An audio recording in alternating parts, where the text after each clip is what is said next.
Assalamualaikum guys. Ini ada lewat PT di beranda.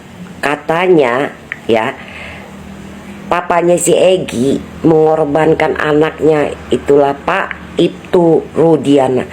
Kalau memang ini benar Pak ya, kalau memang benar ini berita, luar biasa Pak Rudiana ini bangsat alias iblis ya kan. Binatang aja sayang sama anak gara-gara jabatan dunia. Tidak ada kata lain, benar-benar ini bapak yang benar-benar biadab. Pantes waktu dia ada host dari TV One datang mewawancaranya ke kantornya belum siap mental, terus datang lagi dia ke rumah, ada bunda lihat di PT-nya ada seorang ibu-ibu dari siapa, dari host dari TV One, mereka nggak mau terima. Wow, keren ini, benar-benar binatang aja harimau sayang sama anaknya. Ternyata ini adalah fakta. Jadi ini bukan kasus kaleng-kaleng ya. Jadi pada tahun 2016, kepolisian narkoba itu berhasil membongkar penyelundupan narkotika melalui pelabuhan Cirebon. Dan itu menyangkut Saya yakin bahwa naluri saya berbicara, melihat cerita ini, pelakunya bukan terpidana yang sekarang mendekam di dalam penjara, si 17 ya. Bukan juga si Saka Tatal, bukan juga si Peggy. Udahlah, bebaskan mereka, cari yang sebenarnya. Assalamualaikum warahmatullahi wabarakatuh. Salam Om Swastiastu, Namo Buddhaya, salam kebajikan dan salam sejahtera untuk kita semua. Saudaraku, beberapa hari belakangan ini memang ramai perbincangan di media sosial tentang kasus pembunuhan Vina Cirebon, yang sadisnya bahwa ada dugaan kasus pembunuhan Vina di Cirebon ini melibatkan ayahanda dari almarhum Eki, yakni Ibtu Rudiana. Jujur, saya secara pribadi merasa terkejut, karena saya berpikir bahwa sebuas-buasnya seekor harimau, tidak mungkin dia akan memakan atau membunuh anaknya sendiri. Karena hal ini menurut saya berbanding terbalik dengan apa yang dilakukan oleh Ibtu Rudiana ini, yang rela untuk menghabisin nyawa anaknya sendiri. Ada yang berkata bahwa kasus pembunuhan Vina Cirebon ini masih ada kaitannya dengan kasus narkoboi pada tahun 2016 silam. Dan kala itu katanya Ibtu Rudiana ini adalah salah satu tokoh yang sangat terkenal di Cirebon dalam mengusut kasus narkoboi ini. Apakah Ibtu Rudiana merupakan salah satu oknum yang terlibat dalam permainan bisnis narkoboi ini? Pasti kita sebagai rakyat jelata akan bertanya-tanya, karena ada banyak dramatisasi, ada banyak rekayasa, dan ada banyak kebohongan yang dipertontonkan oleh oknum-oknum kepolisian Cirebon dalam menangani kasus pembunuhan Vina di Cirebon ini. Menarik, karena memang semakin hari semakin jelas kira-kira apa motif pembunuhan Vina dan Eki di Cirebon ini. Padahal hari ini kita diberitahukan ternyata ada keterlibatan orang dalam, yang dalam tanda kutip adalah ayah kandung dari almarhum Eki itu sendiri. Berikut ini saya ingin mengajak pemirsa sekalian untuk menyimak cuplikan video di mana bisa meyakinkan kita tentang Pak Rudi yang katanya terlibat dalam kasus pembunuhan Vina Cirebon ini. Mari kita simak videonya. Bravo, cuma di Konoha. Bandar dari segala bandar adalah si coklat. Sungkem sama seragamnya. Masyarakat biasa lihatnya lari, penjahat sebenarnya sama si coklat jadi bestie. Menarik sekali bukan? Sama anak kandung aja tega, apalagi masyarakat awam. Anak jadi tumbal demi pangkat dan harta. Kirain nangis sesegukan karena sedih atas kepergian sang anak. Ternyata karena takut ketangkep. Asli, mirip film action India, terlalu banyak drama. Jadi sampai saat ini kalian masih percaya polisi. Pantes nggak mau diusut kasusnya. Satu-satunya orang tua yang paling ikhlas ketika anaknya meninggal dengan cara yang tidak wajar dan tragis demi mempertaruhkan tahta. Sebagai petugas satuan narkoboy punya prestasi yang cukup cemerlang, bekerja sama dengan bandar dan jenderal sekaligus. Beginilah kalau aparat terjun ke dunia bisnis. Bisnisnya nggak main-main cuy. Akhirnya sang anak jadi tumbal.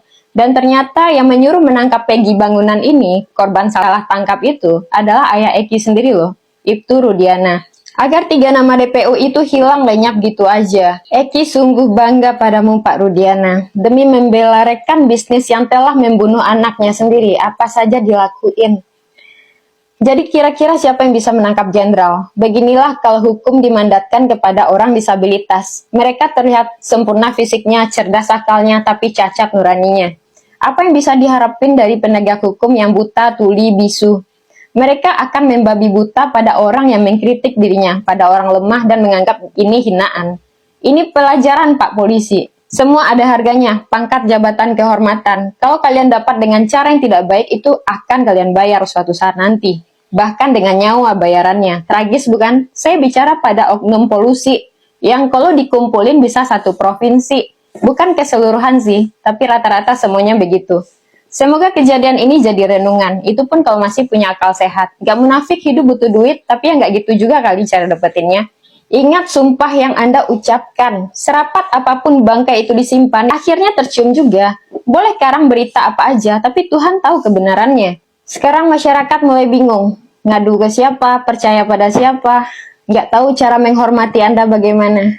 Penjahat dan penipu saat ini sedang bahagia, tertawa menertawakan Anda. Sementara rakyat menjerit karena nggak tahu mau ngadu ke siapa. Kira-kira kalau polisinya di penjara bakal disiksa nggak? Siapa yang berani nyiksa, Pak Polisi? Lagian kalau berita ini nggak viral juga nggak bakal ada yang nangkap polisi. Koreksi kalau benar. Sekian pesan singkat dari saya, bocah kemarin sore yang tidak terima ketidakadilan di negeri tempat saya tinggal ini. Kok polisi Indonesia kayak gitu nggak bisa kerja? Iya, kerjanya makan tidur berak terus, kataku digituin. Polisi kok gitu banget, polisi Indonesia, ya Allah. Udah tahu dari fotonya aja beda, kenapa dia bisa salah tangkap gitu loh. Heran nggak?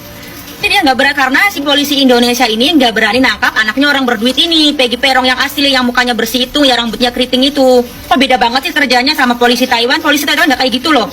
Di mana-mana di sini di Taiwan itu ada CCTV, jadi ada kejahatan, ada kasus apa aja, nggak perlu lama-lama, nggak perlu butuh waktu lama, udah ketangkep semua. Beda nggak kayak di negara sendiri, negara Indonesia. Jujur saya, kalau saya pulang Indonesia itu lebih takut di negara sendiri loh, bener loh, lebih takut loh. Serem itu negara Indonesia itu. Kemarin kasus Vina udah muncul di TV Taiwan, diketawain sama majikan aku. Kok polisi Indonesia kayak gitu nggak bisa kerja? Iya, kerjanya makan tidur berak terus, kataku digituin. Beneran, aku nggak bohong loh. Sungguh, ini sangat kejam. Jikalau kita mau menoleh kembali ke belakang tentang kasus Ferdy Sambo, saya menilai bahwa Ibtu Rudiana ini jauh lebih kejam bila dibandingkan dengan Ferdy Sambo. Ya, saya tidak pernah membayangkan bagaimana perasaan dari keluarganya. Tetapi tampaknya dramatisasi dan rekayasa yang selama ini diperankan oleh oknum-oknum kepolisian di Cirebon yang menangani kasus pembunuhan Vina di Cirebon ini akhirnya terkuak juga. Ternyata ada keterlibatan orang-orang yang punya pangkat, orang-orang yang punya jabatan, orang-orang yang dalam tanda kutip lebih mementingkan tahta daripada darah dagingnya sendiri. Saudara, sungguh dan sangat amat sedih ketika kita menyimak ungkapan-ungkapan kekecewaan pernyataan-pernyataan tegas dari netizen yang mengkritik institusi kepolisian Republik Indonesia ini.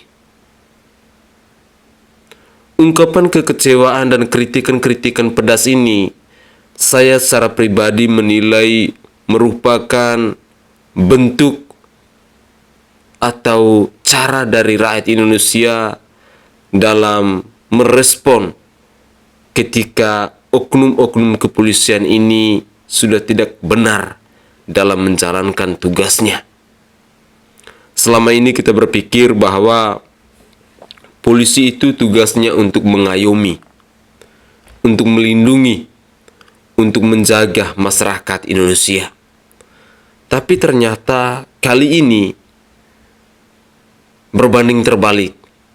Malah sebagian besar rakyat Indonesia memberikan nasihat, memberikan kritikan-kritikan pedas, mengungkapkan rasa kekecewaan mereka kepada oknum-oknum kepolisian karena kualitas kerja mereka benar-benar telah mencoreng institut kepolisian Republik Indonesia itu sendiri.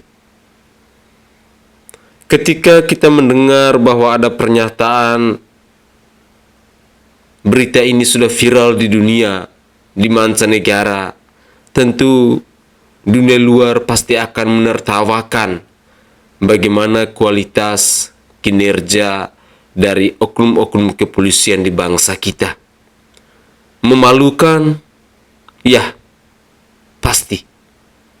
Nasi sudah menjadi bubur, semua sudah terjadi, apapun bentuk permintaan maaf kita tidak akan pernah mengembalikan marwah dari institut kepolisian Republik Indonesia itu sendiri.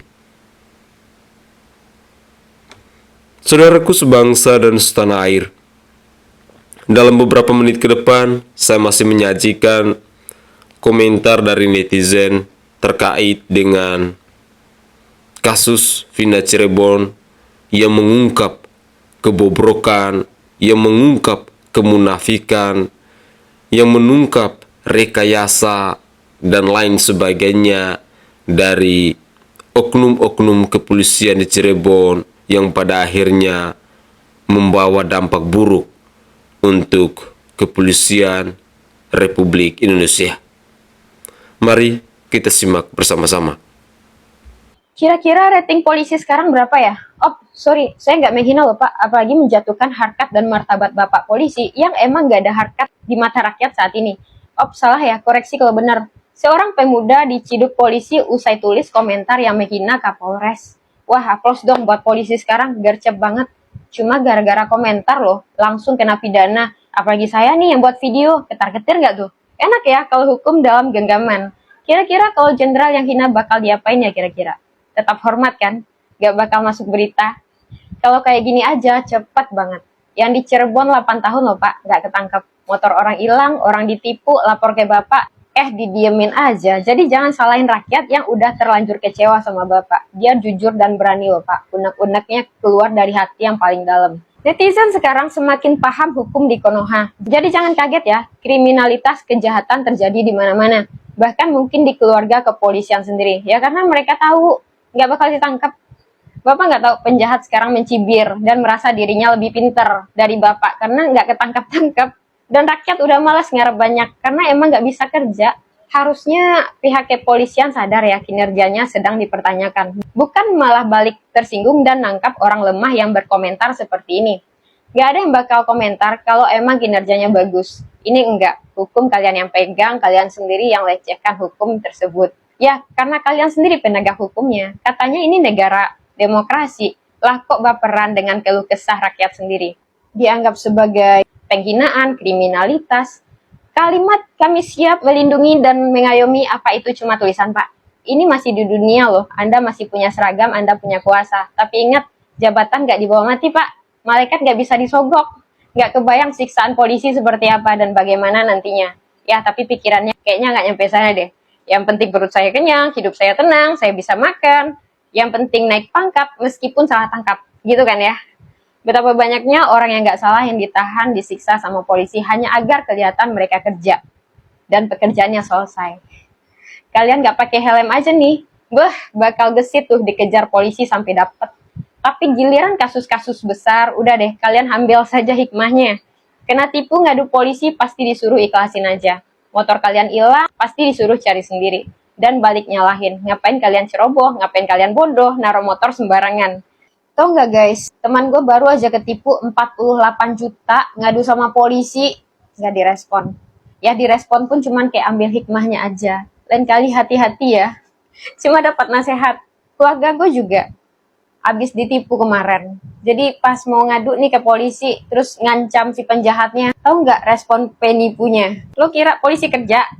Malah diledekin polisinya sama penipu ini. Gila nggak tuh? Gue kira sih dulu polisi ini hero ya. Luar biasa banget itu. Gue pernah punya cita-cita pengen jadi polisi. Ya karena emang ngelihat polisi segitu hero-nya, ternyata cuma dongeng. Kenyataannya, di dunia nyata dan setelah gue sedewasa ini, belum ketemu polisi sehero itu, satu pun, belum pernah. Cuma di Konoha ini loh, orang yang jumpa polisi langsung merasa panik dan terancam. Lah kira-kira kenapa itu Pak? Jawab sendiri deh dengan hati nurani. Ya itu pun kalau punya.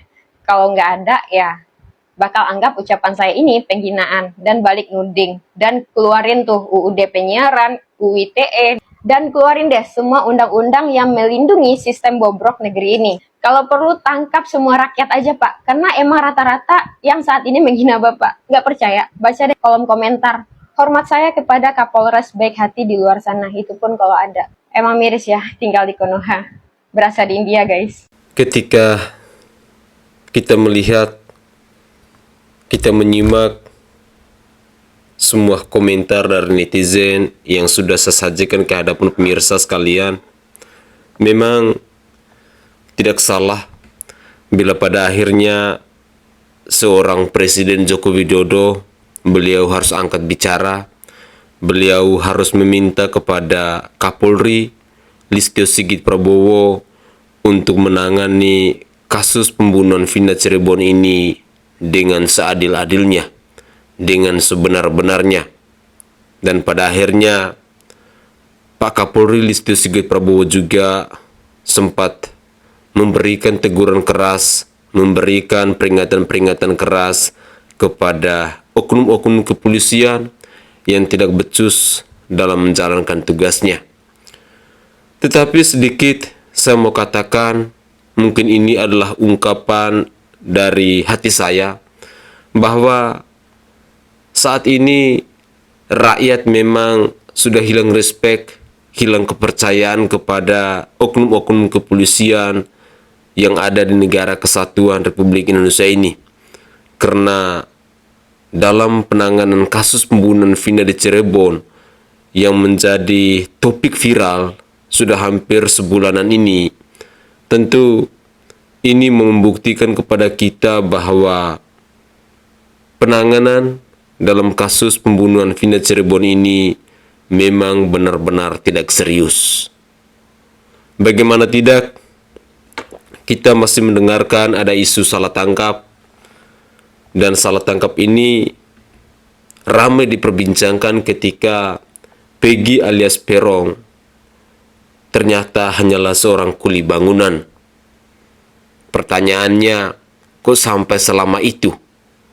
Dari tahun 2016 sampai tahun 2024 baru menangkap satu DPO, yakni Peggy alias Peron yang adalah kuli bangunan ini. Ini memang benar-benar adalah pelaku utamanya, ataukah dalam tanda kutip kalian salah tangkap? Ataukah dalam tanda kutip ini hanyalah rekayasa semata? Karena patut diduga, patut dicurigai, hanya seorang kuli bangunan harus membutuhkan waktu 8 tahun lamanya untuk menangkap. Dan yang paling menarik lagi, dulunya ada 3 DPO. Tetapi setelah Peggy alias Peron ini ditangkap, yang beliau ini adalah seorang kuli bangunan, kok tiba-tiba nama 2 DPO itu akhirnya lenyap. Saya tidak paham. Rekayasa, dramatisasi yang dipertontonkan oleh kepolisian di Cirebon ini tujuannya untuk apa? Padahal kalau saya mau melihat dengan mata kepala saya sendiri dan juga mau berpikir secara logika akal sehat, pastinya kualitas yang dipersembahkan dari oknum-oknum kepolisian di Cirebon ini sudah mencoreng, sudah merusak marwah dari kepolisian Republik Indonesia. Apakah oknum-oknum di kepolisian Cirebon ini mereka bisa berpikir sampai sejauh ini? Ataukah mereka memang sengaja untuk melakukan hal-hal yang penuh dengan kebohongan, yang penuh dengan rekayasa, yang penuh dengan kemunafikan dalam penanganan kasus Vina Cirebon ini? Dari cuplikan-cuplikan video ini, kita semua pastinya sadar, ternyata kualitas dari oknum-oknum kepolisian yang menangani kasus Vina di Cirebon ini rupa-rupanya penuh drama. Drama yang paling heboh ketika ayah dari almarhum Eki merupakan kelompok, merupakan sosok, merupakan pribadi yang terlibat dalam kasus ini. Wajar saja bila kita menyaksikan ketika diminta untuk diwawancara dari media-media besar seperti TV One, seperti iNews, selalu saja menolak. Ternyata ada hal, ada rahasia besar yang disembunyikan oleh Ibtu Rudiana ini. Mungkin itu saja komentar singkat saya, dan semoga saja kasus pembunuhan Vina ini bisa membuka mata hati kita tentang kualitas, tentang keprofesionalan dari oknum-oknum kepolisian Republik Indonesia. Buat Pak Kapolri, tolong Pak, pecat semua oknum-oknum kepolisian yang ada di Cirebon yang menangani kasus pembunuhan Vina dari tahun 2016 sampai tahun 2024 ini. Karena itu telah mencoreng, telah merusak marwah Institut Kepolisian Republik Indonesia. Saya Sainai dari Provinsi Nusa Tenggara Timur. Saatnya kita yang rakyat jelata harus berani untuk bersuara. Salam hormat, salam NKRI, dan salam Pancasila untuk kita semua.